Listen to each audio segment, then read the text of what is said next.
Pinadapa ang bida natin sa kalsada habang ninanakaw ng basurang babaeng ito ang tanging bag niya ng supply. Nagpupumiglas siya sa putikan, desperadong tinatanong kung anong karapatan nitong nakawin ang pambuhay niya. Ngumisi lang ang babae, sabay sabing ang kapangyarihan niya sa bagong apokalipsis na ito ay ginagawang walang kwenta ang isang tulad niya. Nanginginig ang kamay niya habang pilit na umaabot, na pagtatanto na masyado siyang mahina para pigilan ang garapalang pagnanakaw na ito. Tinapon ang tinapay na parang wala lang, tinuya niya ang walang silbing galit nito at tinawag siyang isang kaawa-awang mahina. Nakisali pa ang mga alipores, tumatawa na ang isang tambay na tulad niya ay pinanganak lang para maging pambala sa kanyan. Nagngangalit ang mga ngipin sa putikan, tumanggi siyang bitawan ang kanyang dangal sa kabila ng matinding hirap. Lumingon ang babae ng may matinding pandidiri, nagtataka kung bakit ang isang loser na tulad niya ay nagmamatapang pa. Isang nakakanghilong lagutok ang sumunod ng tapakan nito ang kamay niya, ipinapaalala sa kanya na hinding-hindi siya magiging karapat-dapat sa isang diyosa. Dahil sa nagbabagang puot, sumumpa ang bida natin na hinding-hindi makakatakas ang mga traidor sa kanyang paghihiganti. Noong sadsad na siya sa pinakasahig, isang misteryosong system ang nag-activate, binibigyan ang bida natin ng trilyong credits para makaganti. Noong una ay naiirita siya sa ideya ng paggastos sa mga babae, natatakot na baka gusto lang ng system na manatili siyang isang simp. Lumalabas na kailangan lang niyang mamingwit ng mga gold digger at sampilin sila sa mukha para lalo pang mapalago ang kanyang yaman. Sa tulong ng isang dambuhalang newbie bonus na bumawi sa lahat ng lugi niya, narealize niyang nagbago na sa wakas ang swerte niya. Nagngangalit ang mga ngipin, sumumpa siyang gagamitin ang bagong kapangyarihang ito para isa-isang wasakin ang lahat ng minaliit siya. Biglang lumapit ang isang basurang babae na nagngangalang Chuyaw, sinisigawan siyang tumabi at huwag maging sakit sa mata. Nginisihan niya ang kaawa-awang kalagayan nito, pinararatangan siyang nagkukunwaring sugatan para lang ma-scam siya ng mga supply.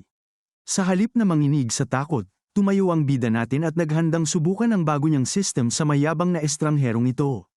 Ginulat niya ito sa pamamagitan ng pagsampal ng reward sa mukha nito, na parang tinatrato lang itong isang mababang utusan.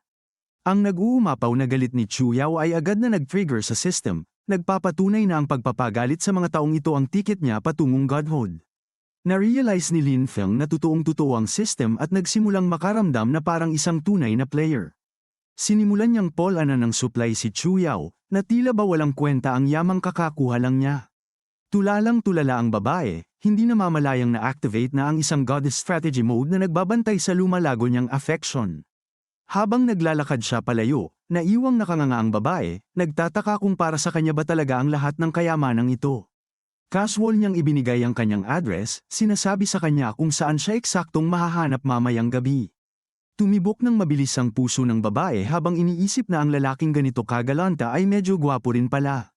Habang nasa elevator, nakita niyang pamapalo paitaas ang mga potensyal na reward habang patuloy na tumataas ang affection level ng babae. Nag-victory pose pa ang bida natin, tuwang-tuwa na i-refund ng system ang lahat ng ginastos niya. Bumukas ang mga pinto at tumambad ang isang pasikat na lalaki na nakikipaglambingan sa isang babae sa mismong hallway. Ngumisi lang si Lin Feng na pagtatanto na may isa na namang perpektong target para sa kanyang face-slapping scheme. Nagulat si Liu Yi nang makita si Lin Feng, nagtataka kung paano nakarating ang isang loser sa exclusive na floor na ito. Tinuya siya ng mayamang bully, inaakalang narito lang siya para magmakaawa ng pambayad matapos maduraj ang puso. Ngumisi lang ang bida natin, tinawag siyang isang A-tier na babae na nagpausok sa galit nito ng todo.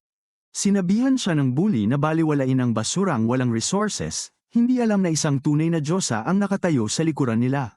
Dumating si Chuyaw sa eksena, na parang isang panaginip sa ganda habang nagtataka kung ano ang pinagkakaguluhan.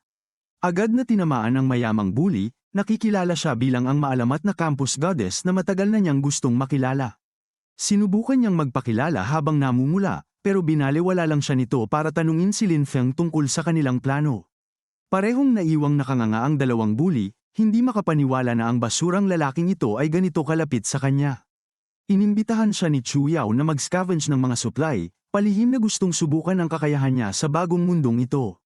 Nagreklamo si Lin Feng tungkol sa mga baliw na presyo, kaya inakala ng mayamang bully na sobrang pulubi lang niya para makabili ng tinapay. Casual na nag-abot si Lin Feng ng isang bundok ng supply, binabalaan si Chuyaw na masyadong mapanganib para sa kanya ang mag-isa.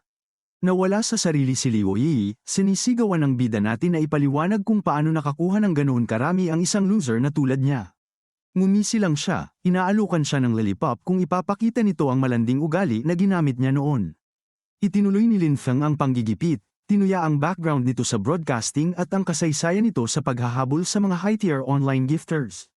Umuusok sa galit ang babae na siyang kailangan niya para mag-farm ng mas maraming system points. Binaliwala ang kaawa-awang lagay ng isip nito, sinabi niya kay Chu Yao na lilipat na ito sa kanya para magsilbing bodyguard. Pinalabas niya itong isang patas na palitan para sa kaligtasan nito, dahilan para matulala ang mayamang bully sa kapal ng mukha niya. Dahil ang credit limit niya ay umabot na sa 6 na numero, pinalabas ni Lin Feng na isang simpleng pangako lang ang mahiwagang pagpapalabas niya ng resources. Lumapit si Chu Yao, mapanuksong nagtatanong kung ang espesyal na tratong ito ay nangangahulugang nahuhulog na ang loob niya rito. Pinanatili niya ang kanyang poker face, nag-iisip kung maniniwala ba ito kung itatanggi niya ang nararamdamang atraksyon. Nagpa siya ang bida natin na oras na para magluto, na tila hindi apektado ng nagbabadyang kaguluhan sa labas. Mas lalong naging kamangha-mangha si Lin Feng para kay Chu Yao, lalo na't madali nitong nabalewala ang kanyang mga karaniwang charms. Habang naghahanda ng mga sangkap, kinakalkula niya ang mga favorability points at nag-aalala tungkol sa mga nakakatakot na biomutant queen sa hinaharap.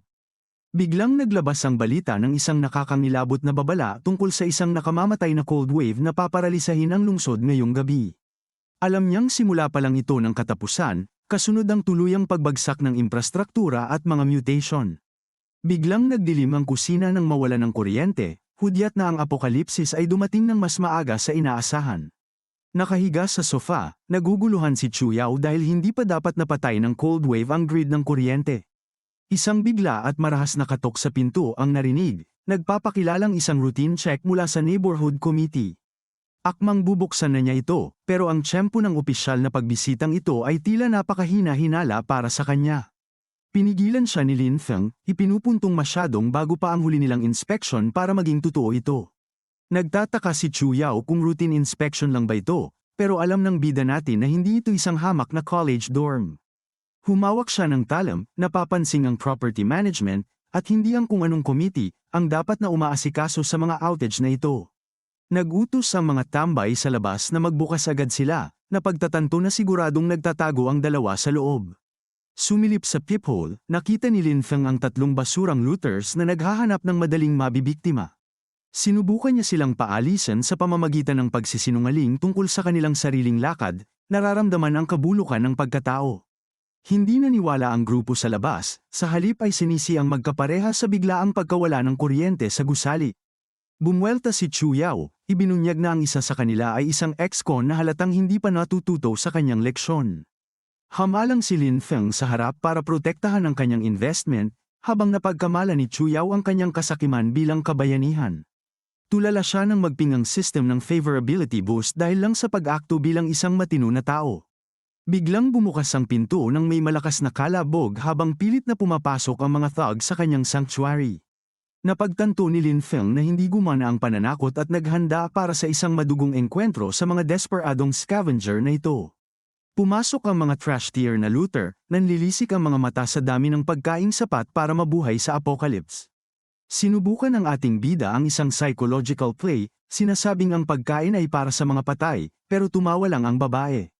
Habang kinukutsa siya nito, humigpit ang hawak ni Lin Feng sa kanyang talam, nagpasyang siya ang unang makakasama ng mga patay.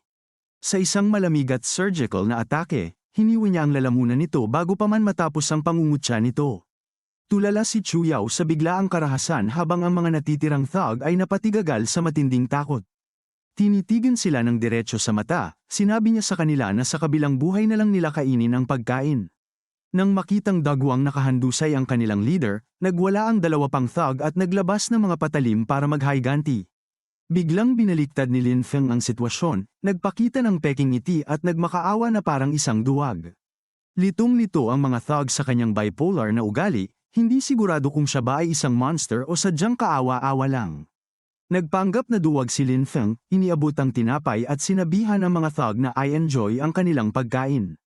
Pagtalikod nila, naglaho ang pagpapanggap ng ating bida, napalitan ng isang malamig at nakamamatay na intent. Hindi siya nag-aksaya ng segundo, sumugod pa arap para patahimikin ang mga trash tier na looter ng tuluyan. Nakapanood lang si Chu Yao sa matinding sindak habang ang hallway ay nabahira ng sariwang dugo.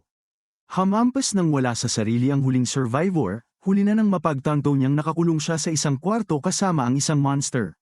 Kalmadong binalaan ni Lin Feng si Chu Yao na manahimik, alam na hindi nila maipaliliwanag ang gulong ito sa mga kapitbahay. Tumangging umatras ang thug, nabulag ng kasakiman at desperadong pangangailangan para sa mahalagang pagkain na yun. Nagpa siya ang ating bida na gamitin ang kanyang system, nagsummon ng distraction sa harap mismo ng mga sakim na mata ng lalaki. Habang tulala ang hanggal sa mahiwagang tinapay, nagpakawala si Lin Feng ng huling nakamamatay na atake sa lalamunan nito. Nakatayo sa ibabaw ng mga bangkay, iniwan niyang nanginginig si Chu Yao, na pagtatanto na ang kanyang tagapagligtas ay mas mapanganib pa kaysa sa mismong apocalypse. Kalmadong pinunasan ni Lin Feng ang kanyang talam habang ang tumitinding galit ni Chu Yao ay nagbibigay ng magandang boost sa kanyang mga credit. Sinuri niya ang kanyang system interface, na pagtatanto na ang pagbabahagi ng kanyang pinaghirapang resources ay magkakahalaga ng malaking points. Nang mag-alala si Chu Yao tungkol sa kulungan, ipinaalala ng ating bida na ang mga batas ng lumang mundo ay namatay kasama ng sibilisasyon. Naputol ang kanilang usapan nang dumating ang mayamang bully at ang kanyang mga trash tier na alipores para hingin ang kanilang parte. Isang nakakapangilabot ng ngiti lang ang ibinigay ni Lin Feng, nagpapahiwatig na ang mga patay ay hindi na makakapagsalita tungkol sa kanyang mga pinatay. Ang harap-harapang pagbabanta ay nagpainit ng ulo ni Liu Yi, na siyang inaasahan ng ating bida. Nang walang babala, nagpakawala siya ng isang brutal na sipa sa ari ng mayamang bata para ipakita kung sino ang boss. Sinubukan ng grupo na gamitin ang neighbor card, desperadong sinasabi na dapat silang magtulungan para mabuhay. Iwinasiwas niya ang kanyang kutsilyo ng may sadistang ngiti, inaamin na mas gusto niyang panoorin silang lahat na mamatay sa gutom. Umabot sa boiling point ang galit ni Liu Yi, na hindi namamalayang nagiging perpektong battery para sa system ni Lin Feng. Pinaikot ni Lin Feng ang kanyang kutsilyo, tinutuya si Liu Yi na itigil ang pag-iinarte at magmakaawa kung gusto niyang mabuhay. Nawala ng pasensya ang mayamang bully, sumisigaw na itikom ng ating bida ang kanyang bibig habang tumitindi ang tensyon. Inutusan niya ang kanyang mga trash tier na tauhan na sumugod, umaasang matatalo si Lin Feng sa dami nila. Hindi pumayag si Chu Yao, iwinasiwas ang kanyang takong at ipinaalala sa kanila na wala na ang mga batas ng lumang mundo. Biglang kumilos si Lin Feng ng napakabilis, iniwang tulala ang mga trash tier na tauhan habang tinatapos niya sila. Tumayo siya sa harap ng mayamang bata, malamig na idineklara na oras na para kolektahin ang basura. Desperado at cornered, kinapa ng bully ang isang mabigat na vase sa malapit para gamitin bilang huling sandata. Iwinasiwas niya ang ceramic gamit ang lahat ng kanyang lakas, sumisigaw na mamatay na ang ating bida.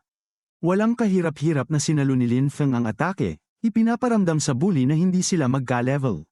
Habang nadudurog ang vase, nagbigay si Lin Feng ng huling nakakapangilabot na pangako na tuturuan ang pamilya ng bata mamaya. Nanood si Liu Yi sa sindak habang ang kanyang meal ticket ay nakahandusay, na pagtatanto na ang kanyang social safety net ay naglaho na. Agad siyang nagbago ng diskarte, sinusubukang akitin ang ating bida sa pagsasabing ang dati niyang pagtataksil ay isa lamang test. Hindi naniwala si Lin Feng kahit isang segundo at sinigawan siyang lumayas bago pa siya mawala ng kontrol. Tinukso siya ni Chu Yao tungkol sa pagkakaroon ng natitirang nararamdaman, pero binaliwala niya ang trash tier na gold digger bilang walang kwenta. Nagpasya sila na ang paglilibing sa mga basura ay masyadong nakakapagod, kaya pinili nilang itapo na lang sila bilang babala. Sa ibaba, pinag-uusapan ng bully na nakapula at ng kanyang grupo ang kanilang nauubos na supplies, hindi alam ang paparating na delivery. Naputol ang kanilang usapan ng isang biglaang anino mula sa itaas, iniwang tulala ang buong grupo. Ang katawan ng mayamang bata ay mabilis na dumaan sa fire escape, isang huling regalo mula sa penthouse na ipinadala ng napakabilis. Nakatitig lang ang leader na nakapula sa matinding gulat habang tumatama sa kanya ang brutal na katotohanan ng sitwasyon. Nang makitang naging sidewalk pancake ang young master, napagtanto ng mga tauhan na may bagong monster na nagmamay-ari ng gusaling ito. Bumagsak ang mga trash tier na katawan sa semento nang may malakas na kalabog. Iniwang tulala ang mga scavenger sa ibaba dahil sa patayan. Pinanood ni Chu Yao ang eksena mula sa itaas, napapansing nalinis ang mga bangkay bago pa man tumama ang cold wave.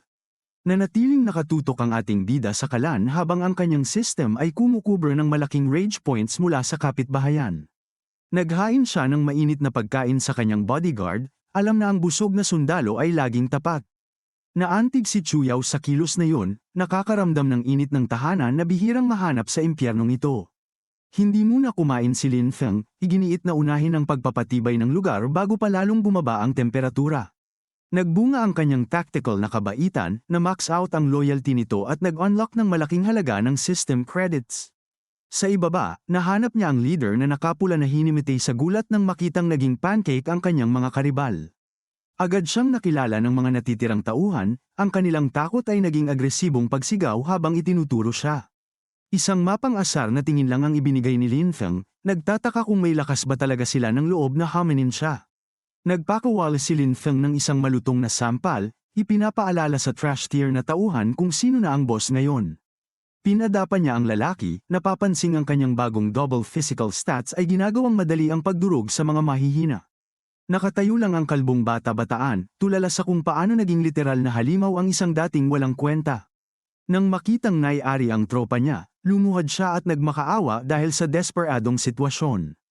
Tinapaktapakan ng bida natin ang ulo ng unang lalaki, habang nanguuyam na nagtatanong kung gusto pa nitong mag-angas. Huminto siya para kalkulahin ang susunod na galaw, napagtantong baka magamit pa ang mga goons na ito sa kanyang mga plano. Naghihintay ang dalawang bata-bataan sa matinding takot, alam na nakasalalay ang buhay nila sa trip ng isang baliw. Nagdemand si Lin Feng na malaman kung bakit pinutol ang kuryente at tubig, dahil may naamoy siyang masama sa management. Agad nilang ikinanta ang diskarte ng mga looters na gutuman ang mga residente para manako ang kanilang mga supply. Inutusan niya silang ibalik ang kuryente, at nangakong poprotektahan sila sa ginaw kung mananatili silang tapat. Sa wakas ay nagising ang Red Bully dahil sa langit na bango ng beef noodles na humahalimuyak sa kwarto. Naguguluhan siyang nagtanong kung nasaan sila, habang ang mga dating bata-bataan niya ay nakahinga ng maluwag na gising na siya. Nang magdemand siyang malaman kung saan galing ang pagkain, inamin nilang ang bida natin ang nagbigay ng handaan. Isang mayabang na bati lang ang binigay ni Lin Feng, habang ini-enjoy ang panunood sa mga bago niyang tauhan na humihigop ng pagkain. Sumabog siya sa galit, tinawag silang mga walang bayag dahil ipinagpalit ang katapatan para sa isang mangkok ng basurang noodles. Nangatwiran ang mga bata-bataan na hindi nakakabusog ang pride, habang binalaan naman niya ang bida tungkol sa puot ng kanyang kuya. Lalong tumindi ang kanyang galit na swak sa bida natin dahil nagfa-farm siya ng madaling system credits. Sinigawan niya silang tumigil sa pagkain, tuluyan ang nawala sa sarili habang nanginginig sa takot ang mga bata-bataan. Nagdemandang matapobreng bata na paglingkuran siya nito ng nakaluhod, kundi ay gagantay ang kanyang kuya. Sa halip na mag-react, kalmado niyang ibinaba ang mangkok, malamang ay nagpaplano ng isang malamig na reality check para sa kanya. Bago pa man matapos ang kanyang banta, hinawakan na ng bida natin ang kanyang braso nang may bakal na kapit. Itinapon niya ang matapobreng bata na parang basurang bulok, at sinabihan itong lumayas na. Nilock ng mahigpit ni Lin Feng ang pinto, dedma sa mga tili nito habang pinapanood ni Chuyaw ang kanyang malamig na pagiging epesyente. Casual siyang umupo uli, nagbibiro kung nag-aalala ba ito na baka sipunin ng babae sa labas. Sa labas, umuusok sa galit ang babae sa sahig, sinusumpa siya dahil iniwan siya sa madilim na pasilyo nang walang pagkain. Bigla niyang napagtanto na mabilis na bumabagsak ang temperatura kasabay ng pagdating ng mga unang snowflake ng cold wave. Desperada siyang kumatok sa pinto, nagbabantang papatayin siya ng kanyang kuya dahil sa kawalang galang na ito. Nanlumo ang kanyang puso nang malamig nitong sinabi na ang mahal niyang kuya ay malamang naninigas na bangkay na. Tumama sa kanya ang katotohanan na parang truck, napapaisip kung wala na nga ba talaga ang tanging proteksyon niya. Sumigaw siyang nagsisinungaling ito, pero sinabihan lang siya ng bida na bumaba at makita ang katotohanan mismo. Nanginginig ang Red Bully sa pasilyo hanggang sa hindi inaasahang binuksan ni Liu Yi ang pinto para papasukin siya. Nakasimangot na nanunood si Chuyaw, nararamdamang naghahanap lang ng bagong host ang mapanlinlang na babaeng iyon. Hindi natitinag ang bida natin habang nagmamakaawa ang mga gutom na bata-bataan na tulungan ang kanilang kaawa-awang leader. Desperada sa anumang init, sumunggab ang Red Bully sa nakabukas na pinto bago pa siya tuluyang lamunin ng ginaw. Sa wakas ay tumayo si Lin Feng, na tila ba ang pagpapakita ng awa ang pinaka-nakakaantok na gawain sa mundo. Tumunog ng matalas ang electronic lock, Hudyat ng sandaling ang kanilang pride ay sagad na sa ilalim. Tinitigan niya ang desperadong pares, ninanamnam ang tanawin ng mga dating elite na namam-alamos na lang ngayon. Tuluyan ang itapo ni Liu Yi ang kanyang dangal, kumakapit sa binti nito habang umiiyak dahil sa gutom at ginaw. Tulala ang Red Bully, pinapanood ang kaibigan na lumuhad at magmakaawa sa lalaking pinakakinamumuhian niya. Kumulo ang kanyang galit habang sinusubukang hilahin pabalik ang kaibigan, tumatangging tanggapin ang kanyang basurang limos. Galit na galit ang Red Bully, dinidemand na gumising ang kaibigan mula sa kaawa-awang eksenang ito ng kahinaan. Walang pakialam si Liu Yi, nagmamakaawa sa bida natin para sa kapatawaran at nangangakong magiging matapat na alipin. Tiningnan lang siya ni Lin Feng nang may matinding pandidiri, nandidiri sa kanyang desperadong pagmamakaawa. Sinubukan siyang paliwanagan ng Red Bully, sinasabing kaya pa nilang mabuhay ng mag-isa. Lumalabas na naghihintay lang pala sumabog si Liu Yi, isinisisi ang lahat sa patay na kuya ng kanyang kaibigan. Matindi ang tama ng pagtataksil, nawalan ng kibo ang dating leader habang ang tanging kakampi niya ay naging isang ulupong. Dinagdagan pa niya ang lason, tinawag silang parehong basurang tao na karapat-dapat sa kanilang malungkot na tadhana. Naupo lang ang bida natin at nag-enjoy sa drama ng lamangan habang ang kanyang system credits ay pamapalo paitaas. Nagtaas siya ng 2 daliri, handa nang maglatag ng batas para sa mga desperadong survivor na ito. Sinabihan niya ang mukhang pera na lumayo, dedma sa mga yak nito na wala siyang puso. Binigyan ni Lin Feng ang dating leader ng pagpipilian, sumuko at palitan ang kanyang kuya o mamatay kasama ang taksil niyang kaibigan. Tuluyan na siyang nawala sa sarili, ang galit niya ay nagpapataas ng system credits habang nangangakong papatayin ang lalaking Sam-ire sa kanya. Matapos itapon sa labas, desperada siyang kumatok sa pinto, napagtantong tapos na ang kanyang pagiging reyna. Ramdam na ang lupit ng malamig na mundo, ang kanyang puot at takot ay nagbigay ng malaking kita para sa bida natin. Tinawanan lang niya ang init ng ulo nito, mas nakakaaliw kaysa nakakatakot ang mga pagsabog nito sa bagong kaayusan ng mundo. Nang makitang umabot sa 400,000 ang credits, tuwang-tuwa siya, napagtantong wasak na kalooban ang kanyang pinakamagandang resource. Habang tumatawa siya na parang baliw, nagtataka ang mga kasama niya kung tuluyan na ba siyang nilamon ng kadiliman. Para ipagdiwang ang malaking nakuha, nagbukas siya ng mga beer, nagpaplanong uminom hanggang sa huminto ang pag-ikot ng mundo. Biglang kumurap at namatay ang mga ilaw, nilamon ng dilim ang kwarto na kahit ang yaman niya ay hindi agad maayos. Nagpanik ang grupo nang mawala ang heating, alam na kung walang kuryente, ang naninigas na gabi ang susunod nilang berdugo. Nahinuha ni Lin Feng na ang sobrang lamig ang malamang na sumusunog sa mga circuit sa halip na pakikialam ng tao. Hinimok niya ang lahat na kumain ng mainit na pagkain habang tinatanong si Chu Yao tungkol sa kawalan nito ng gamit pang taglamig. Sinek ang kanyang system, napagtanto ng bida natin na kailangan niya ng 500,000 credits para ma-unlock ang susunod na shop tier. Sinumpa niya ito sa isip dahil sa pagiging basurang survivalist na nagtatapon ng mga out-of-season na gamit na parang tanga. Tulala si Chu Yao na nag-imbak talaga siya ng mga winter coat at kumot noong kasagsagan ng tag-init. Lumala ang kanilang bangayan habang kinukutsa niya ang kawalan nito ng plano, habang kinwestiyon naman ito ang katinoan niya sa kakaibang pagpaplano. Pinapanood ng mga bata-bataan ang dalawa na nag-aaway, nag-iisip kung ang lamig ba ang nagpawala sa katinoan ng kanilang mga lider. Ibinaling ni Chu Yao ang kanyang galit sa mga tauhan, ang kanyang nagbabagang puot ay nagsilbing perpektong baterya para sa system points. Napangisi si Lin Feng habang kinukuha ang dambuhalang wave ng rage, at ginagawang panggastos ang kanilang inis. Dahil lumampas na ang kanyang balance sa threshold, handa na siyang tignan ang mga high-tier gear sa bagong shop. Dedma lang si Lin Feng sa tili ng babae dahil nakakuha siya ng dambuhalang jackpot na mahigit kalahating milyong credits. Tumawa siya na parang baliw sa kanyang peak fortune habang nagtataka ang bodyguard niya kung tuluyan na ba siyang nawala sa sarili. Biglang bumalik ang kuryente, na nagligtas sa mga alipores mula sa ginaw, pero alam ng ating bida kung bakit kumurap ang mga ilaw. Gumastos siya ng 100,000 credits para masiguro ang mga utility sa loob ng ilang buwan, balak niyang pagkakitaan ang desperasyon ng lahat. Kumuha ang ating bida ng megaphone at nagsimulang mag-broadcast ng trash tier na sub-story tungkol sa asawang nangaliwa para mamingwit ng mga kapitbahay.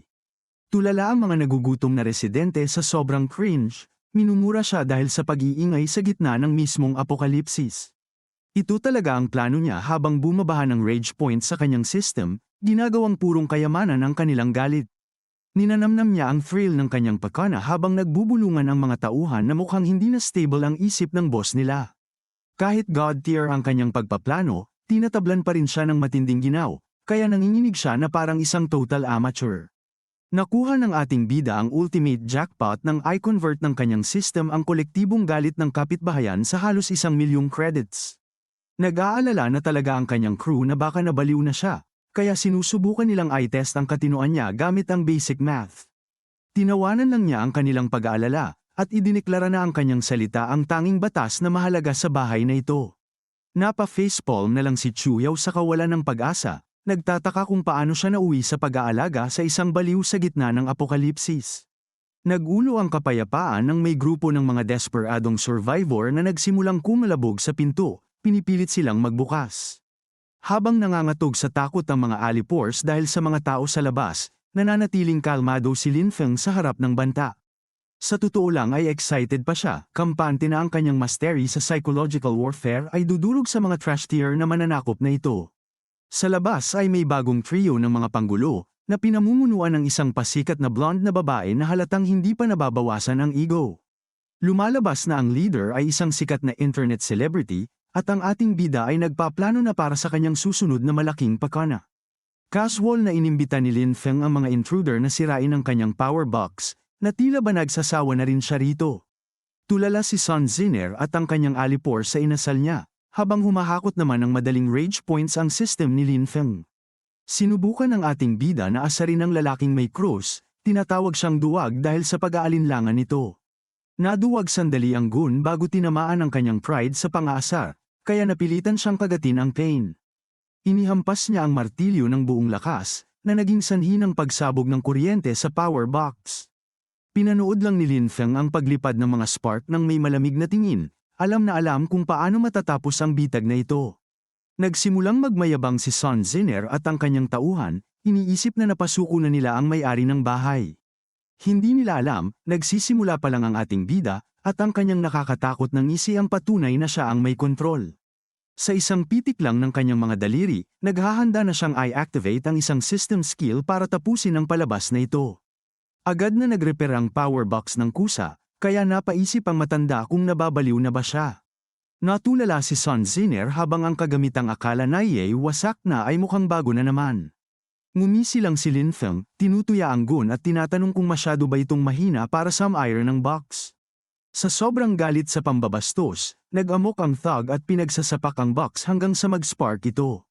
Buong pagmamalaki siyang umatras, kampanting walang kahit anong mahika ang makakaayos sa wasak na ito. Nagliwanag ang box at muling nabuo, kaya ang yabang ng thug ay napalitan ng matinding takot. Inasar ng bida natin si Sun Ziner sa basura nitong panlasa sa lalaki habang humahakot ng points mula sa galit nila. Sa sobrang pagkabaliw, nagpa siya ang alipors na kung hindi niya kayang sirain ang box, si Lin Feng ang sisirain niya. Hindi man lang pinagpawisan si Lin Feng, sisiw lang niyang iniwasan ang malakas na atake na parang laro lang ng bata. Sa mabilis na pag-iba ng porma, handa na niyang ipakita sa pay-asong ito ang tunay na lakas. Nakalusot si Lin Feng sa likod ng thug, nilalay ang kakarampot nitong lakas at pinagdududa ito sa sariling buhay. Binansagan niya ang takot na alipors bilang Prince of Emptiness, habang ini-enjoy ang takot na bumabalot dito. Nagmatapang si Sun Ziner, kesyo wala raw silbi ang lakas kapag naubos na ang mga pagkain niya. Tumawa lang ang bida natin, sabay labas ng sandamakmak na skewers at burger para ipagyabang ang kanyang god tier na resources. Natulala ang mga intruder, hindi ma-process kung paanong ang isang trash tier na loser ay may ganitong karangyan. Nang mapagtantong may tunay siyang superpowers, sumabog ang selos ni Sun Ziner kaya nakakuha si Lin Feng ng malaking rage windfall. Nilamon ng inggit, inutusan niya ang kanyang grupo na wasakin ang lahat, dahil ayaw niyang makuha nito ang wala sa kanya. Nag-signal si Lin Feng sa mga bago niyang tauhan na umatake, sabay labas ng mga basket na puno ng mabahong sorpresa. Biglang umulan ng mga bulok na itlog, kaya napilitang umatras ang mga feeling sikat na influencer sa sobrang dumi. Punong-puno ng dumi, nagwala si Sun Ziner at ang matanda habang ang bida natin ay kumikita mula sa kanilang puot. Isang bagong alipors ng bida natin ang nagsalpak ng balde sa ulo ng matanda para tapusin ang laban. Bumagsak ang matanda sa sahig, hiyang-hiya at balot ng pinakamabahong putik na may isip mo. Pinabalik ni Lin Feng ang kanyang grupo sa loob, Hinayaang mabulok ang mga basura sa hallway. Sa sobrang desperada, inalok ni Sun Zinner ang sarili niya bilang pabuya, na lalong nagbigay ng rage point sa system ng bida. Nagpanik si Chu Yao sa mga intruder, pero alam ni Lin Feng na ang kanyang god tier na pinto ay hindi matitibag ng kahit sino. Nakakuha siya ng dambuhalang windfall ng credits, at sa wakas ay na-unlock na ang clothing category sa kanyang system shop. Nang magsimulang pamatak ang acid rain, naisip ni Lin Feng na ito ang perpektong oras para mamasyal. Binato niya ang isang jacket sa tapat niyang alley pores, na nagsimulang mag-imagine na ang boss niya ay pinuno ng isang secret underworld group. Sinabihan siyang itigil ang pagbabasa ng mga trash tier na nobela, habang naghahanda si Lin Feng na lumabas sa nakakalasong ulan. Pagbukas ng pinto, nagulat siya nang makitang nandoon pa rin si Sun Zinner at ang kanyang mga goons na parang mga kawawang pulubi. Walang oras si Lin Feng sa mga pulubi at tinulak ang blonde na influencer na parang basurang luma. Galit na galit si Sun Zinner, hindi makapaniwalang ang isang hamak na mamamayan ay maglalakas loob na hawakan ang isang top-tier celebrity. Nang makitang palubog na ang barko, agad na nilaglag ni Zhao Tian ang boss niya para lang makahingi ng pagkain. Sinabihan pa niya itong huwag sirain ang vibe nila ng bago niyang superpowered na tropa, patunay na mura lang ang katapatan. Dahil desperada, ginamit ni Sun Zinner ang kanyang ganda, at inalok ang kanyang pabor basta't papasukin lang siya sa loob. Isang malutong na sampal ang isinagot ng bida natin, pinapakita kung gaano kawalang kwenta sa kanya ang trash tier influence nito. Mapang-uyam niyang tinanong kung mukha ba siyang ordinaryong lalaki na naghahabol sa pabor nito habang gumuho ang mundo niya. Nang hamanin siyang ulitin ito, malugod siyang sumunod at sinampal muli ang kabilang pisngi nito. Sa sobrang delusional ng babae, inakala niyang reverse psychology lang ito para makuha ang puso niya. Tinawag lang siyang tanga ni Lin Feng habang ang bago niyang alipores ay patuloy na nanunumpa ng katapatan sa panig na nananalo. Nagpasya si Lin Feng na tapos na ang drama at sinabihan ang kanyang alipores na aalis na sila agad. Biglang may nagping na system notification sa isip niya, na ikinagulat ng bida natin habang naghahandang kumilos. Sinubukang makiusap ni Zhao Tian para sa bagsak na influencer, pero hindi natinag si Lin Feng sa kanyang pag-iinarte. Agad na pinuntahan ng traidor na alipores ang nanginginig na babae, iniisip kung makakayanan ba nito ang tindi ng ginaw. Kahit inalok pa niya ang kanyang jacket, zero pa rin ang favorability nito, patunay na trash tier pa rin ang puso niya. Inutusan sila ni Lin Feng na mag-report sa kanyang bodyguard habang naghahanda siyang harapin ang panganib ng mag-isa. Sa labas, tinutunaw na ng acid rain ang lahat ng makikita, ginagawang kalaw-angin at wasak na lupain ang kalsada. Sa kabila ng panganib, kailangan niyang makarating sa delivery station para makuha ang mahalagang package bago ito masira. Habang naglalakad sa gitna ng ulan, may nakita siyang misteryosong babae na nagtatago sa anino ng isang gusali. Sinubukan siyang akitin ito, pero agad na nakilala ng bida natin ang bulok na honey trap na ito. Nakisakay si Lin Feng sa misteryosong babae, tinatanong kung anong klaseng problema ang kinakaharap ng isang dilag na tulad niya. Biglang nagiba ang timpla nang maglabas ito ng patalim, na ikinagulat ng bida natin sa loob ng isang saglit. Inutusan siyang habarin ang kanyang mga damit doon mismo sa ulan, halatang habol ang kanyang high-tier na gamit. Tumawa lang siya, sinasabing kahit para sa isang honey trap, masyado siyang agresibo at malupit. Sa halip na magpanik, ngumisi siya at sinabing bilib siya rito dahil sa lakas ng loob nitong sumubok ng ganito. Hindi siya nakikipagbiruan at nagbantang tatapusin siya kung hindi agad ibibigay ang mga gamit. Nagbuntong hininga si Lin Feng at sinimulang i-unzip ang jacket, umaarteng tila nadadali sa trash tier na pananakot nito. Habang binabato ang jacket sa kanya, nakuha pa siyang lady nito, kesyo hindi man lang daw siya karapat-dapat na kausapin siya. Isang nakakapangilabot ng ngiti lang ang isinagot ng bida natin, inuulit ang mga sinabi nito habang isinasagawa ang kanyang plano. Biglang nag-glitch ang jacket gamit ang system energy, patunay na ang pagtanggap ng regalo mula sa kanya ay isang nakakamatay na pagkakamali.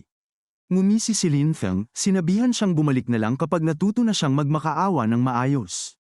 Tulalang-tulala ang babae nang maglaho ang jacket sa harap mismo ng kanyang mga mata. Habang naglalakad palayo ang bida natin, nagngit-ngit siya sa galit, sinasabing wala man lang itong karapatang makipagnegosasyon. Bigla siyang sumugod para sa isang sneak attack, pero walang hirap na nahuli ni Lin Feng ang braso niya nang hindi man lang lumingon. Mabilis niya itong idiniin sa pader, pinapakita kung sino ba talaga ang may hawak ng tunay na kapangyarihan. Nilate ni Lin Feng ang kanyang trash tier na kay abangan habang nagagawa pa rin itong tawagin siyang isang walang kwentang langgam. Patuloy siya sa kanyang delusional na rant, iginigiit na kung walang resources, isa lang siyang hamak na numero. Nagpasya siyang sakyan ito, inaalok siya ng 2 bundle ng noodles kapalit ng pagtakbo ng isang utos. Inismiran niya ang pabuya, na tila ba siya pa ang gumagawa ng napakalaking pabor sa kanya. Sawang-sawa na sa walang tigil niyang daldal, binigyan siya ng ating bida ng isang malakas na sampal na nagpaikot sa kanya. Nakatayo si Lin Feng sa harap niya, kinukutya ang ideya na sasapat na sa kanya ang ilang pirasong noodles. Tulala ang babae na ang isang bottom tier na tao ay nagkaroon ng lakas ng loob na sampilan siya sa mukha. Walang pakialam ang ating bida sa nararamdaman niya at naglakad palayo, iniwan siyang duguan at nanginginig sa acid rain. Masama ang tingin niya sa likod nito habang hawak ang kanyang mukha, halatang nagpaplano kung paano siya pagbabayaran sa kahihiyang ito. Casual niyang ibinigay ang kanyang apartment number, tila ba sinusubukan ng kanyang tapang kung maglalakas loob siyang lumapit. Umabot sa sukdulan ng kanyang galit habang sumisigaw sa ulan, isinusumpang pagbabayaran niya ang bawat insulto. Pag-uwi dala ang kanyang package, natagpuan ni Lin Feng ang isang desperadong Sun Ziner na naghihintay sa kanya sa malamig na hallway. Agad niyang isinantabi ang kanyang pride at kumapit sa kanya, nagmamakaawang maging katulong kapalit lang ng mainit na kwarto. Namangha ang kanyang mga tauhan kung gaano kabilis magpalit ng ugali ang trash tier influencer na ito kapag nakataya na ang kanyang buhay. Hinawakan ang kanyang baba, binalaan niya itong huwag nang maging makapalang mukha dahil lahat sila ay mga survivor na lang ngayon. Sa wakas ay bumigay din si Lin Feng at pinatuloy ang trash tier influencer, pero pinaghugas muna niya ito ng kanyang madungis na katawan. Habang inilalapag ang package, binigyan siya ng system ng malaking credits para sa psychological damage na idinulot niya. Napagtanto ng ating bida na halos sapat na ang yaman niya para i-unlock ang superpower fruits, ramdam ang bigat ng pagiging mag-isa sa tuktok. Gulat na gulat si Chu Yao na nanganib siya sa acid rain para lang sa isang box, pero sinagot lang siya nito ng sarkasmo. Natarante siya at nagmarcha palayo, isinusumpang wala naman talaga siyang balak pakasalan ang lalaking tulad niya. Pagbukas ng mystery box, lumabas na ang malaking premyo ay isa lang palang nakakagulat na cute na teddy bear. Hindi mapigilan ni Zhao Tian na asarin ang kanyang boss, hindi inaasahang ang isang cold-blooded survivor ay may ganito palang malambot at romantic na side. Umalis muna ang mga tauhan, pabirong iniwan ng master bedroom para ma-enjoy ng 2 lovebirds. Biglang nayanig ng malakas ang buong gusali, dahilan para mapaisip si Lin Feng kung may lindol bang tumatama sa kanila. Lumabas na nagbalik ang Red Bully, sumisigaw para sa hustisya at handang tapusin ang sinumang kumalaban sa kanya ngayong gabi. Sinubukan ng ating bida na magkunwaring inosente, pero hindi naniwala ang grupo sa kanyang mga dahilan kahit isang segundo. Nawala ang kanyang pagtitimpi nang ipahiwatig nilang naging masyadong spicy ang mga kaganapan sa loob ng kwarto. Hinihilot ang kanyang sentido, napagtanto niyang ang pakikitungo sa mga tanggang ito ay magiging isang mahaba at nakakapagod na proseso. Nag-relax siya at nag-summon ng tsaa, itinataya ang kanyang buong base na hindi makakapasok ang intruder. Gulat na gulat sina Zhao Tian at ang mga kasama, napagtantong ang kanilang boss ay nasa ibang level na talaga. Kahit si Sun Ziner ay sinubukang gamitin ang kanyang ganda, dahilan para magkagulo ang mga trash tier na tauhan. Sa wakas ay sumabog na si Chu Yao, sumisigaw ng napakalakas para patahimikin ang lahat. Habang nagkakagulo, kalmadong humihigop ng tsaa si Lin Feng, nakatutok sa pagpapanatili ng kanyang cold at calculated na image. Nag-aalala si Chu Yao na baka marinig ng mga kapitbahay ang ingay, pero tila wala itong pakialam. Pinatahimik niya ito sa pamamagitan ng pagpapaalala na siya lang ang tanging nanindigan para sa kanya. Galit na galit si Chu Yao, umabot na sa sukdulan ng kanyang puot habang nakatitig sa ating bida. Hindi apektado ng drama, nagtungo si Lin Feng sa pinto, handang harapin ang susunod na sakit ng ulo. Bigla niyang natagpuan ang sarili na nakaharap sa dulo ng isang pink na rifle, mukhang talagang nabigla. Galit na galit ang babaeng may hawak ng gatilyo, tumataas ang kanyang rage points habang nagbabantang tatapusin siya. Kalmado siyang binigyan ng 2 pagpipilian, ang manatiling panggulo o sumali sa kanyang nanalong team. Lalo lang siyang nainis, kinakasa ang kanyang sandata habang tinatanong kung gusto na ba niyang mamatay. Nagkibit balikat lang si Lin Feng, sarkastikong inaanyayahan siyang magpaputok at ituring siyang parang paputok. Tulala siya ng ang kanyang high-tier na sandata ay hindi man lang nakagasgas sa reinforced na pinto. Nang mapagtantong wala siyang laban, umatras siya pero nangakong papatayin siya kapag kinalaban pa siya nito. Nag-post lang ng mayabang ang ating bida, ipinagmamalaking ang pagsunod sa kanya ang tanging tunay na opsyon. Pumasok ang babaeng may purple na buhok at sinabihan ng ating bida na tumahimik habang busy ito sa pagkain. Gumanap si Chu Yao bilang perpektong hostess, inaalok ang intruder ng isang bowl ng beef noodles para kumalma. Habang nakatitig sa usok, napagtanto ng babae na ang mga elit lang ng lungsod ang dapat may access sa ganitong karangyan. Nang makita ang pagkain, nagmistulang gutom na tuta si Sun Ziner at nagmakaawa kay Lin Feng na makatikim. Kinutya niya ang walang tigil nitong pagrereklamo pero kalaunan ay bumigay din, nangakong magluluto ng espesyal para sa kanya. Halos dambehan niya ito ng yakap, kumbinsidong ang paborito niyang big bro ay may pakialam talaga sa kanya. Habang kumain ang babae, tinanong ni Chu Yao kung pupunta ba siya sa ospital dahil sa sakit. Biglang nagpanik ang babae, napagtantong kailangan niyang makarating sa kanyang destinasyon bago pa sumikat ang araw. Naging chef mode si Lin Feng, masayang tinitimplahan ang isang kaldero ng pagkain gamit ang secret system recipe. Bago pa siya matapos, hinayla siya ng babae sa tenga at kinaladkad patungo sa pinto. Sinabihan ni Lin Feng si Chu Yao na bantayan ang base habang lalabas muna siya sandali. Habang paalis kasama ang babae, kumaway si Chu Yao at binalaan siyang mag-ingat sa labas. Sinabihan siya ng Red Bully na huwag mag-alala dahil ang ating bida ay kasing tigas ng pako. Nakatayo sa acid rain, kinwestiyon ng babaeng may purple na buhok kung umaandar pa ba ang kanyang junk tier na scooter. Tumawa lang si Lin Feng, ipinagmamalaking ang kanyang ride ay kayang-kaya ang mga kalsada ng wasteland na parang isang boss. Sumabog siya sa galit nang makita ang dead battery, sigurado siyang pinaglalaroan lang siya nito. Napangisi siya, alam na ang kanyang dambuhalang credit balance ay ginagawang sisiw lang ang pagbili ng bagong battery. Para makakuha pa ng mas maraming rage points, tinanong niya ito kung may tiwala ba siya sa liwanag. Sinagot siya nito ng isang brutal na suntok sa mukha, na nagbigay sa kanya ng mas marami pang mahalagang system points. Habang hinihimas ang kanyang namamagang pisngi, napagtanto niyang ang baliw na babaeng iyon ay may seryosong lakas sa kanyang mga suntok. Nagngit-ngit si Joe Qiang sa buhos ng ulan, pinagsisisihan ang kanyang desisyon na magtiwala sa isang trash tier na tambay na tulad niya. Painangkit niya ang kanyang mga mata sa hinala, sinusubukang alamin kung ano ba talaga ang pinaplano ng ating bida sa pagkakataong ito. Ngumisi lang si Lin Feng at sinabihan siyang tumigil sa pagrereklamo at sumakay na para sa ride of her life. Habang humaharurot sila, tulala siya dahil kahit gasgas ay walang nagawa ang acid rain sa makintab niyang electric scooter. Inasar niya itong bulag, at ipinunto na ang kanyang high-tier gear ay immune sa kahit anong bagsik ng panahon. Pabalang siyang sumagot sa inis, iniisip kung paano niya malalamang espesyal pala ang sasakyan nito. Pinaharurot lang ng bida natin ang makina, sabay pangako ng isang joyride sa gitna mismo ng apocalypse.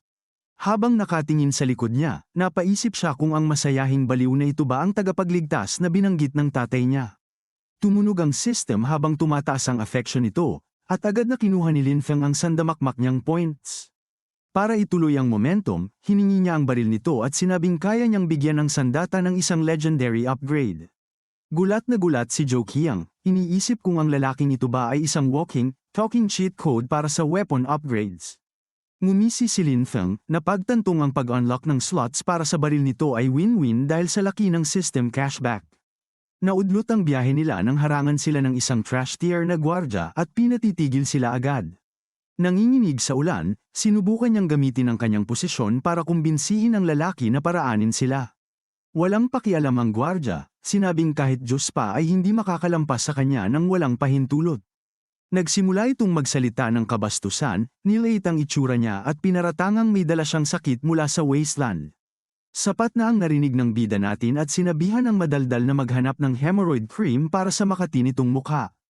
Tinawanan lang ito ng gwardya, inasara ang matalas na dila ni Lin Feng gamit ang isang bastos na joke tungkol sa pagiging well-lubricated.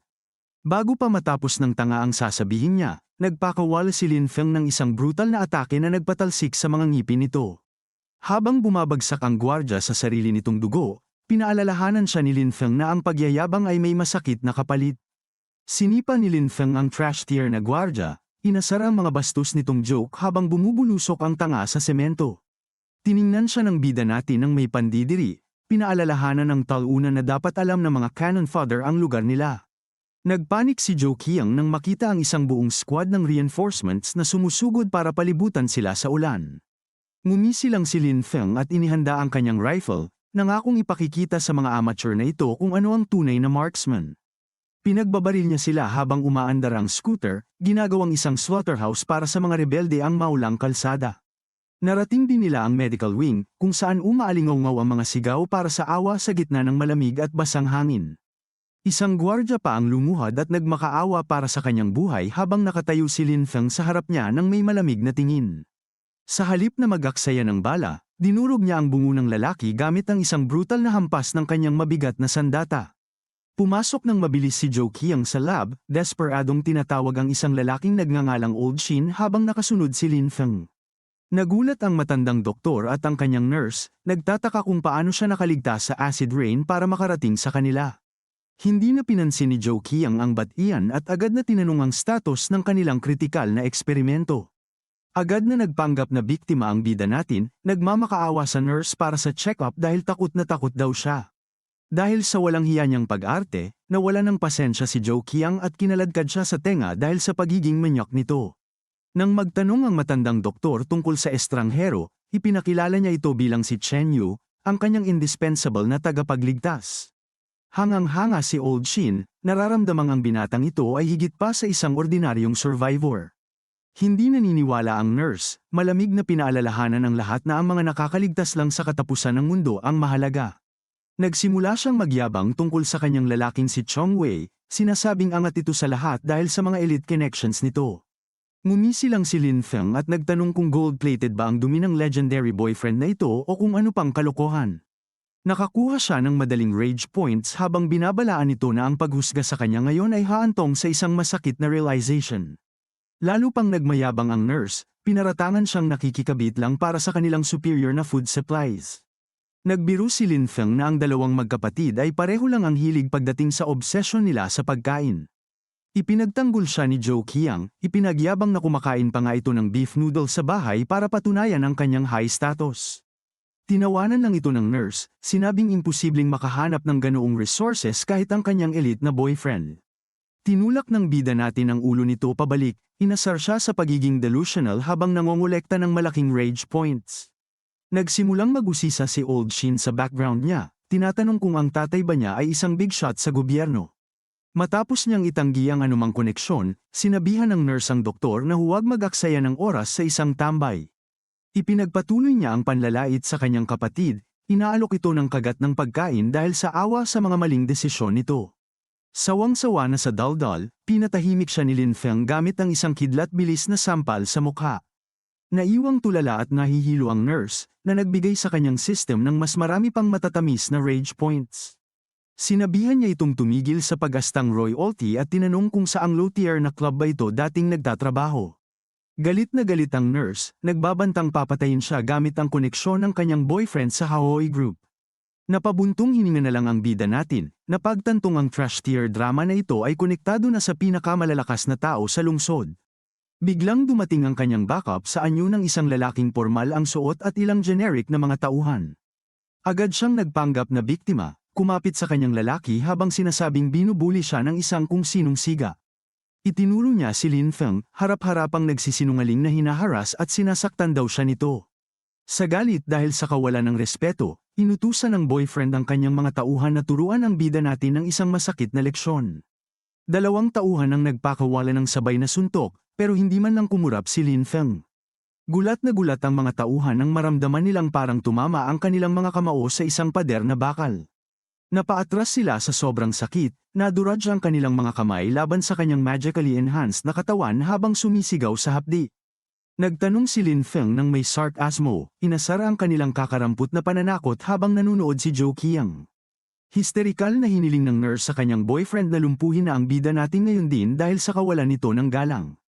Isang trash tier na tauhan ang nagpasyang itodo na ang laban sa pamamagitan ng paglalabas ng isang nakatagong patalim. Sumugod siya ng may nakamamatay na tingin, iniisip na sa wakas ay nalamangan na niya ang estranghero. Nagpakawala lang si Lin Feng ng isang kidlat-bilis na sipa na nagpatalsik sa lalaki bago pa man ito makapikit. Napuno ng matinding sakit ang mundo ng tauhan habang nadudurog ang kanyang mga buto mula sa tindi ng impact. Casual na nagbiro ang bida natin na reflex lang yun at niyaya ang mga natitirang basura na sumubok muli. Galit na galit si Chong Wei, minumura ang kanyang mga tauhan dahil sa pagiging mga walang kwenta at kaiyahiyang talunan sa harap ng lahat. Biglang ibinunyag ni Zhou Qiang ang tunay nitong layunin na magnakaw ng Jin data para solohin ang kapangyarihan sa Apocalypse. Ang delusional na nurse ay ayaw makinig, pinipilit na mahal talaga siya ng lalaki niya at deserve nito ang lahat ng research. Tumawa lang si Lin Feng, ikinumpara siya sa isang manok na kusa nang nagmamarinate para sa isang gutom na musang. Naglabas si Lin Feng ng isang tumpok ng dokumento, inaalok ang data kapalit ng kaligtasan ng itinuturing niyang kapatid. Tulalang tulala si Old Shin, nagtataka kung paano nakuha ng estrangherong ito ang data. Punong-puno ng pandidiri ang tingin ni Zhou Qiang, na pagtantong ang lalaking pinagkatiwalaan niya ay isa lang palang duwag na walang bayag. Ngumisi si Chong Wei at sinabi sa bida natin na matalinong desisyon ang pagsuko ng mga files sa kanya. Habang inaabot ni Lin Feng ang mga papel, sumumpa si Zhou Qiang na siya mismo ang tatapos sa kanya kung makakaligtas sila ngayong araw. Matako na tiningnan ng trash tier na couple ang mga dokumento, kumbinsidong hawak na nila ang susi sa ganap na kapangyarihan. Biglang nagbago ang ekspresyon ni Chong Wei tungo sa purong kasamaan habang inuutusan ng kanyang mga gwardya na ilayo agad ang mga nanghihimasok. Kumapit ang nurse sa braso ng kanyang lalaki, kinukutya ang ideya ng tadhana habang papalapit na ang kanilang mga tauhan. Tumawa lang si Lin Feng, nire-roast ang delusional na attitude ng nurse habang humahakot ang system ng mas marami pang rage points. Galit na galit, inutusan ni Chong Wei ang kanyang mga sundalo na umatake at gamitin ang bida natin bilang scapegoat para sa kanilang galit. Biglang pinatigil ni Lin Feng ang mga gwardya, sinabihan silang maghintay muna habang kinakausap niya ang trash tier na couple. Mukhang kampante si Chong Wei at ang nurse, iniisip na sa wakas ay na-corner na nila ang bida natin at nakuha na ang mahalagang Jin data. Ngumisi lang siya nang may pangungutya, ipinapaliwanag na ang takot ay isang luho na hindi na niya naramdaman simula nang maging impyerno ang mundo. Kinutya ng nurse ang kanyang matapang na pananalita, kumbinsidong ang paghawak sa data ay nagbibigay sa kanya ng ganap na kontrol sa buhay nito. Biglang inactivate ni Lin Feng ang kanyang system, na naging sanhi ng paglaho ng mga file mula sa kanilang mga sakim na kamay. Nakatitig si Chong Wei sa kanyang mga bakanteng palad, tulalang tulala habang napagtatanto na ang alas na hawak niya ay naglaho na parang bula. Nagpapanik na sumigaw ang nurse sa kanyang mga gwardya na bawiin ang mga file bago pa tuluyang mawala ang kanilang alas. Tumawa lang ang bida natin at sinimulang sunugin ang digital data, dahilan para masindak si Old Shin sa ginagawa niyang pagwasak. Sa sobrang galit, tinawag siyang baliw ng trash tier na leader at nagutos ng todo-todong pag-atake para itigil ang kabaliwang ito. Kalmadong nag-summon si Lin Feng ng mga kumikinang na lubid para gapyusin ang mga umaatake sa kanya, pinatutunayang laging 3 hakbang ang lamang niya sa kanila. Humigpit ang mga kumikinang na lubid sa nurse at sa kanyang mga tauhan, dahilan para mawalan sila ng laban at mapatili sa pagkalito. Ngumisi lang ang bida natin, sinasabi sa kanila na opisyal na silang yari dahil wala nang makakakuha ng data na yun ngayon. Nawala sa sarili si Zhou Qiang, sumisigaw na isa siyang ganap na baliw dahil sa pagwasak sa isang bagay na napakahalaga para sa kanilang kaligtasan. Biglang nagseryoso si Lin Feng, hinawakan siya at tinanong kung naniniwala ba talaga siya sa liwanag ng pag-asa. Nabigla sa kanyang pagiging seryoso, namula siya at umaming gusto niyang maniwala sa kanya. Agad siyang humalakhak. Kinukutya siya sa pagiging isip bata at tanga para maniwala sa linyang yun. Ramdam na ramdam ang pagtataksil, tumaas ng husto ang kanyang rage levels habang napagtatanto na pinaglaruan na naman siya. Naghanda na siyang pugutan ito ng ulo, pero masyadong abala si Lin Feng sa pagpo-pose para pakialaman ang kanyang pag-atake. Nag-cash out ang system ng dambuhalang tumpok ng rage points na nagtulak sa kanyang private credit quota sa milyon-milyon. Kahit sa laki ng nakuha niya, napagtanto niyang kulang pa rin siya ng kaunti para sa kanyang ultimate goal habang umuusok naman sa galit ang babae. Siniguro ni Lin Feng kay Zhou Qiang na ang Jin Experiment Package ay ligtas at nasa kanya lang. Talagang na-curious si Old Shin kung ang bida ba natin ay isa talagang elite medical researcher na nagpapanggap lang. Nagsimulang tumili ang nakagapos na nurse, isinisisi sa pagiging ulyanin ng doktor ang pagkabigong makuha ang kanilang mahalagang teknolohiya. Sinundot lang ni Lin Feng ang noo nito, kinukutya siya dahil sa utak niyang halatang hindi gumagana ng maayos. Itinodo niya ang pangtutrol, dinadiagnose siya ng isang total emotional breakdown para lang mag-farm ng rage. Nakatayo lang ang bida natin ng may mapang asar ng ngiti, sinasabihan siyang huwag masyadong magmadali. Mukhang sisibog na siya habang umaabot sa bagong high ang kanyang rage points, na nagpapalago sa bangko ng kanyang system. Balik sa base, napansin ni Sun Ziner na mukhang pagod na pagod si Chu Yao dahil sa puyat. Inamin ni Chu Yao na hindi siya makapagpahinga, malamang ay gulong-gulo ang isip niya sa pag-aalala sa mapanganib na misyon ni Lin Feng. Siniguro sa kanya ni Sun Ziner na masyadong malakas si Lin Feng para siya ang maging dehado. Natulala si Sun Ziner nang mapagtanto niyang may gumagawa ng kilos nang wala siyang pahintulot. Biglang kumari pa ng takbo si Chu Yao papunta sa labasan, ang kanyang desperasyong mahanap ang bida natin ay nanaig sa anumang pag-iingat. Nag-aalala si Sun Ziner na ang pagpunta sa ospital ay isang suicide mission dahil sa tindi ng panganib sa nagyayelong wasteland. Sinigawan niya si Chu Yao sa pagmamadali nito na parang naglalakad lang papunta sa sarili niyang libing. Bamueltang sumagot ang Red Bully, ipinapaalala sa lahat na pinatay ni Lin Feng ang kanyang kapatid at hindi ito karapat-dapat sa anumang katapatan. Napabuntong hininga na lang si Sun Ziner sa inis, na pagtantong naglaho na si Chu Yao sa mapanganib na lamig. Samantala, sa pasilidad, kinwestiyon ni Old Shin kung posible ba talaga ang gene evolution sa trash tier na mundong ito. Ngumisi lang si Lin Feng at sinabihan ng matandang doktor na mag-relax muna at mag-almusal bago sila magseryoso. Ginamit niya ang kanyang system para magsama ng isang dambuhalang handaan mula sa kawalan, dahilan para tuluyang mamangha ang mga nakakakita. Habang kumakain siya, napagtanto ng nakagapos na nurse at ng kanyang boyfriend na isang malakas na awakened human ang kaharap nila. Nagsimulang magmakaawa si Chong Wei, nangangakong magiging isang tapat na aso kung patatawarin lang ng bida natin ang kanyang hamak na buhay. Patuloy lang sa pagkain si Lin Feng, casual na nagtatanong kung handa ba talagang gawin ng trash tier na kontrabidang ito ang lahat. Nakakita ng pagkakataon, sinubukan ng nakagapos na nurse na ilaglag ang sarili niyang kapatid para lang manatiling buhay. Hindi naniwala ang bida natin sa kanyang drama, kinukutya ang kanyang peking personalidad at hinahamon siyang ipakita ang kanyang mga sinasabing gimmick. Umuusok siya sa galit sa loob-loob niya, na nagbibigay ng rage point sa system habang sinusumpa ang lalaking hindi nadadala sa kanyang mga arte. Sumingit si Joe Qiang sa katuwaan, nagbabala na hindi lang basta uupo ang Haoi Group habang nawawala ang kanilang tauhan. Ngumisi lang si Lin Feng, nagpaplanong durugin ang anumang paparating na banta na parang mga peste lang. Natataranta na siya, ipinapaliwanag na ang leader ng kaaway ay isang martial arts prodigy na siguradong papatay sa kanila. Biglang may isang dumadagundong na boses mula sa labas na humihingi ng gene data, kundi ay papatagin ang buong pasilidad. Dumating ang Haoi Young Master kasama ang kanyang squad, binibigyan ng lahat ng huling 30 segundo bago magsimula ang bakbakan. Sa labas, nagtataka ang isang trash tier na tauhan kung bakit sila naghihintay lang imbes na sugurin na ang medical facility. Hindi tanga ang Haoi Young Master, alam niyang ang padalos-dalos na paglusob ay karaniwang humahantong sa mabilis na kamatayan. Nawalan siya ng pasensya, pisikal na pinuwid ang kanyang tauhan dahil sa pagmumungkahi ng ganoong ka-brain-dead at suicide na plano. Sa loob, nawawala na sa sarili si Joe Qiang, nagmamakaawa sa grupo na tumakas na habang naiiwan siya para mag-delay at magbigay ng oras.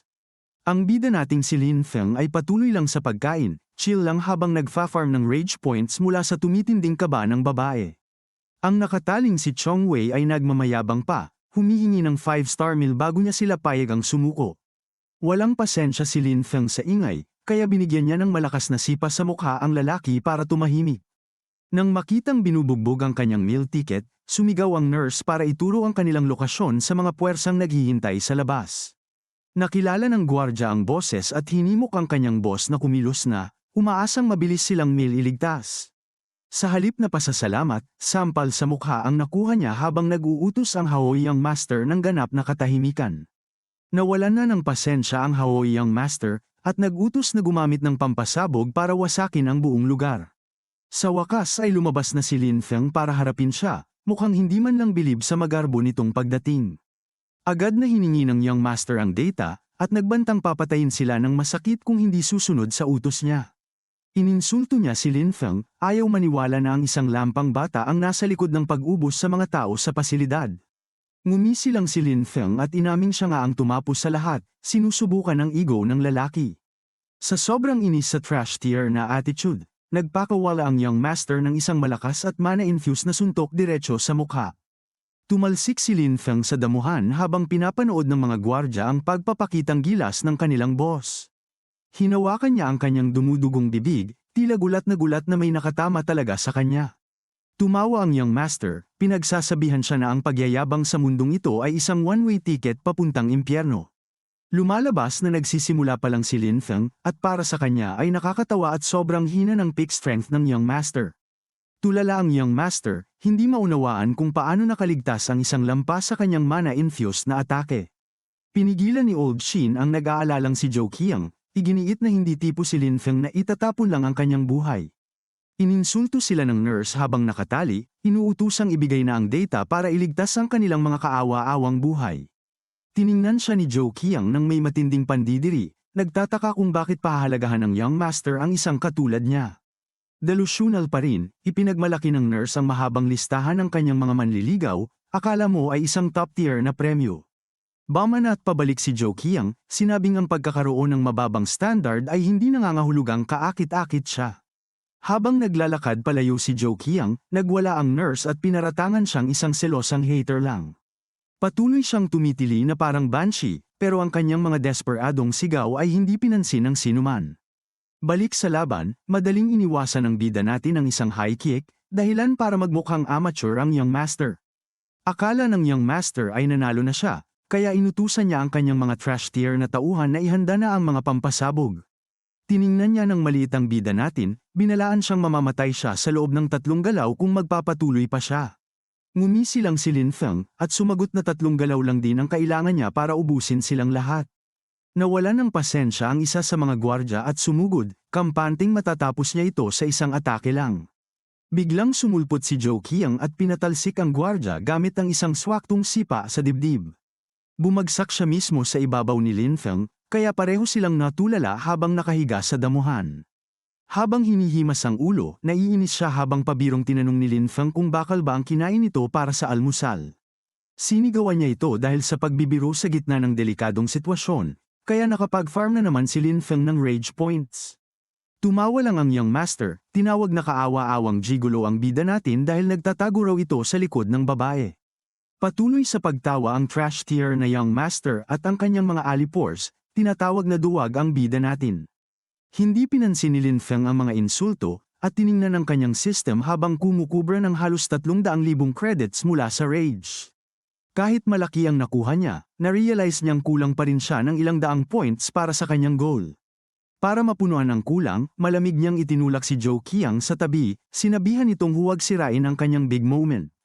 Galit na sumagot ang babae, binalaan siyang hindi niya kakayanin ang kalaban sa pagkakataong ito. Hindi man lang kumurap ang bida natin, at matapang na tinanong kung nakakaintindi ba ito ng wika ng tao bago pinalayas. Naiwang tulala at maluha-luha si Zhou Qiang, hindi makapaniwala sa kawalang hiyaang ipinapakita ni Lin Feng ngayon. Nang maabot na ang kanyang limitasyon, sinabihan niya itong sige, mamatay na siya kung iyon ang gusto niya. Napaiyak na siya, kumbinsidong ang kayabangan ni Lin Feng ang tuluyang magpapahamak sa kanila. Nawalan na ng pasensya ang young master at inutusan ang kanyang mga trash tier na alipores na tapusin na ang bida natin. Hindi man lang natinag si Lin Feng, tinawag ang kanyang system para tapusin ang laban at ilabas ang kanyang nakatagong lakas. Bago pa man lumipad ang mga talam, isang misteryosong babae ang nanonood mula sa kanyang kotse, interesadong makakita ng isang awakened dito.